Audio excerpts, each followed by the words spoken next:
Que les paroles de Torah soient pour la guérison rapide de Moshe Raphaël Nissim Ben Kamil, pour la guérison de Rivka Bat Menana, pour la guérison de Eliyahu Hananel Ben Ruth Mesodi et de Chaviva Géraldine Bat Misha et de Michal Bat Yehudit. כי תצא למלחמה על אויביך ונתנו השם אלוהיך בידיך ושבית השביה.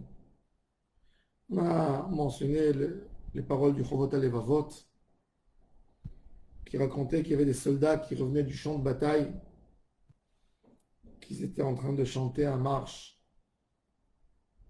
de guerre. Et il les a vus, il leur a dit, vous chantez pourquoi? Il dit, on chante notre victoire. Il leur a dit, quelle victoire? Ce que vous avez gagné, c'est la petite guerre, la grande, vous ne l'avez pas gagnée encore. Mais non, quelle grande guerre il y a? Si, il y a la guerre avec le Yetzer Hara.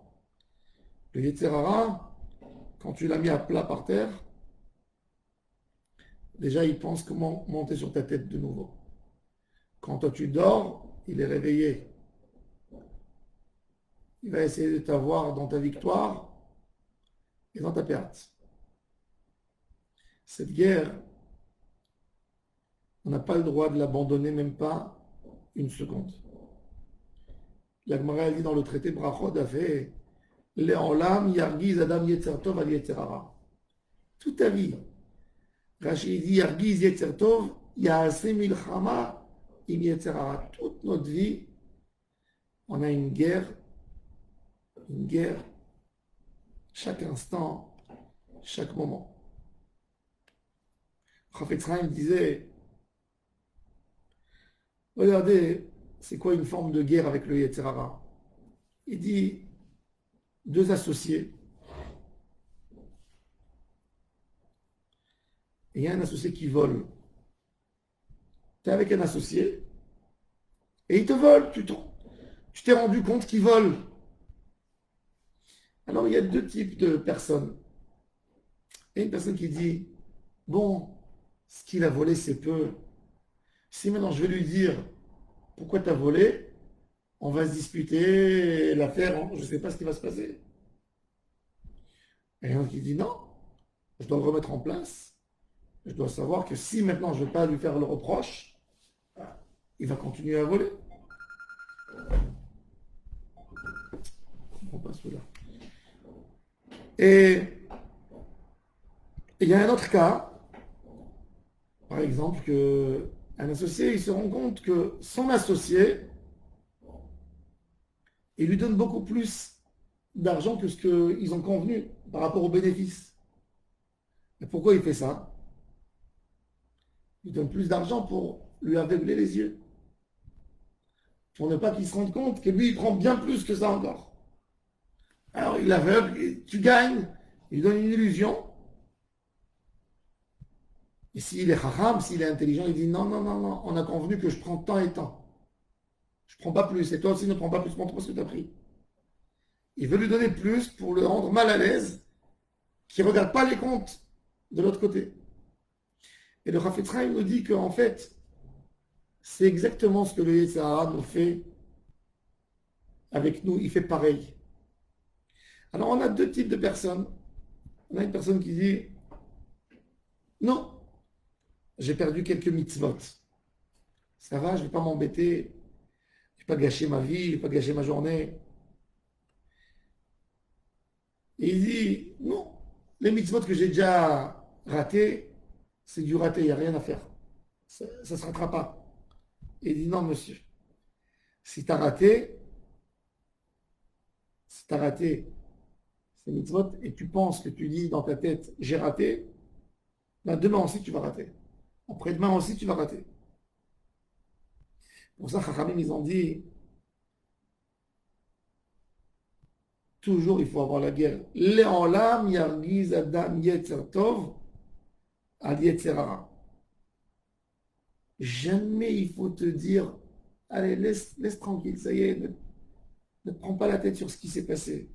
Ouvre et sentir les tiroirs, Commence à regarder les dégâts qu'il t'a fait jusqu'à maintenant. Je ne parle pas maintenant de quelqu'un qui a fait des choses qui ne peut pas être à côté, mais vérifier tes actions, vérifier ta tefila, combien de brachot t'as fait sans kavana, combien de lachon hara t'as parlé hier, combien de jalousie, combien de perte de temps. Ça, c'est Yargiz, Yetzer Tov ad Yetzer Hara. Rachamim, ils disent là-bas dans le traité des Rachot, Nitzrom Mutav, si tu as gagné le Yetzer Hara, tant mieux. Veimla, sinon, il y a un Sokva Torah, il faut étudier la Torah. Le mérite de la Torah, elle sauve la personne du Yetzer Hara. Parce que le Yetzer Hara, il se sauve quand la personne est en train d'apprendre comment on peut se rapprocher d'Akadosh Baruch Hu. Et la Gemara a dit encore une fois, si je gagne le Yetzer Hara, tant mieux. Si je ne l'ai pas gagné, qu'est-ce qu'il faut faire? Il faut faire Kirat Shema. Kabbalat al Malchut Shamayim. Recevoir l'unité d'Hachem, être soumis à Hachem Itbarach. Et même sur ça, Nitzran Moutar, t'as gagné, tant mieux. Et si t'as pas gagné, Yazkir lo Yom Hamita. Le jour, le jour où il devra rendre des comptes devant Akadosh Baruch Hu. Mais le Chafetz Chaim nous dit ne jamais oublier que tous ces conseils, l'étude de la Torah, Kriyat Shema, se rappeler du jour de la mort, c'est uniquement quand tu es déjà sorti dans le combat. T'as vu que tu ne gagnes pas, tu amènes encore quelque chose pour gagner, pour achever le Yetzer Hara. Mais si tu n'es jamais sorti en guerre contre le Yetzer Hara, il fait de toi ce qu'il veut. C'est lui qui est en train de te manœuvrer dans la vie. C'est pour ça qu'il t'était la milchama, il faut faire la guerre avec le Yetzer Hara. Il faut savoir où je suis. Ce qui s'appelle Birur HaMatzav. Vérifier où tu es. Si tu n'as jamais affronté ton Yetzer Hara, tu l'as jamais affronté, tu laisses l'associé, il te dit je suis ton associé. Il te donne quelques moments de bénéfice, de bonheur dans ce monde. Allez, tu as gagné, tu vois, c'est grâce à moi que tu as gagné. Tu as fait quelque chose. Mais il ne te montre pas ce que tu as perdu. Quitter la milchama, c'est de stopper tout, de dire on fait la guerre maintenant. Tu es mon associé, tu vas me rendre des comptes. Combien tu me prends? Quel est le pourcentage que tu prends? Je suis gagnant, je suis perdant avec toi. Ça, c'est de faire la guerre contre le Yetzer Hara.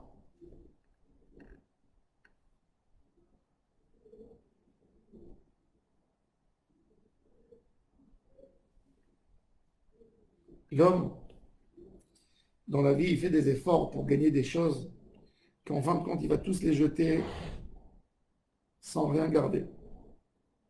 Combien un homme se bat pour de l'argent quand quelqu'un lui doit de l'argent? Il se bat, il se bat. Il fait des procès des années pour quelque chose qu'en fin de compte, il n'amènera pas avec lui dans la tombe. Et il se bat.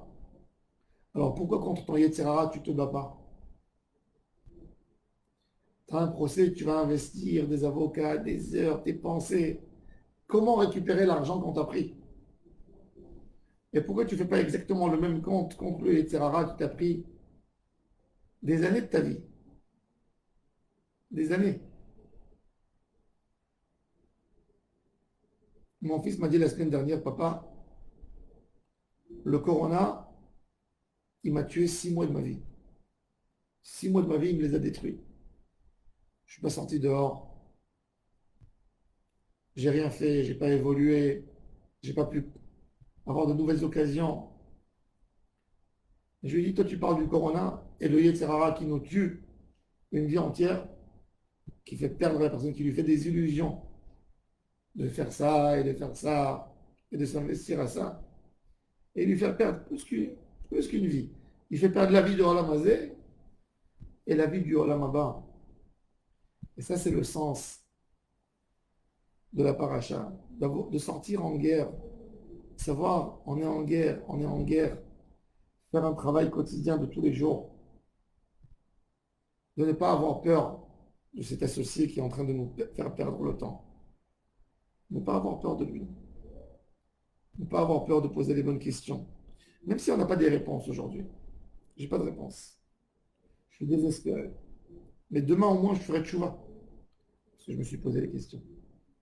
Si on ne se remet pas en question à chaque moment et à chaque instant, et on y croit dans ce qu'on fait à 100%, il n'y a pas de chance pour faire la teshuva. Le grand problème des gens, c'est qu'ils font une teshuva que quand ils se cassent la figure, quand ils perdent un de leurs chers, quand ils ont perdu, ils sont arrivés, ils ont eu un point où ils ont perdu le conjoint, un divorce, quelque chose qui les secoue. C'est là qu'ils commencent à penser et qu'ils voient qu'en fait, dans ce qu'il y croyait qu'il allait obtenir son bonheur, il n'a pas obtenu. Et c'est là qu'il se pose des questions et qu'il se réveille à la teshuva. Heureux l'homme qui n'attend pas Dieu préserve ses occasions pour se réveiller et qui fait la guerre tous les jours avec son Yetzirah. Tous les jours. Ça, c'est la Avodat Hashem. Mais ça, c'est que avec une idée des doutes, il faresh sichato lifnekono, de parler, chiffrer comme un leader, de faire un bilan. Où je suis, qu'est-ce que j'ai évolué par rapport à hier, qu'est-ce que je sais aujourd'hui de mieux à un Kadosh Baruch Hu que je ne savais pas hier. Et qu'avec un Khishbon, un Nefesh, qu'avec une étude de Moussa, et qu'avec une vraie guerre du Yetzirah, tu comprends à ce que tu es capable et à ce que tu n'es pas capable. Tu comprends quelles sont tes faiblesses, où tu t'es arrêté et où tu dois avancer. Qu'Hachem nous aide, qu'on réussit dans cette guerre. Et que même si on est tombé une fois ou deux, l'essentiel c'est de se lever à la fin. C'est d'être debout dans la dernière phase et sortir du monde avec la tête levée et qu'on a battu et qu'on a gagné notre Yetzirah. Qu'Hachem nous aide dans sa Avodat Hashem, qui est une très bonne semaine à tous et à toutes. Hatzlacha dans tout ce que vous allez faire. Amen, amen.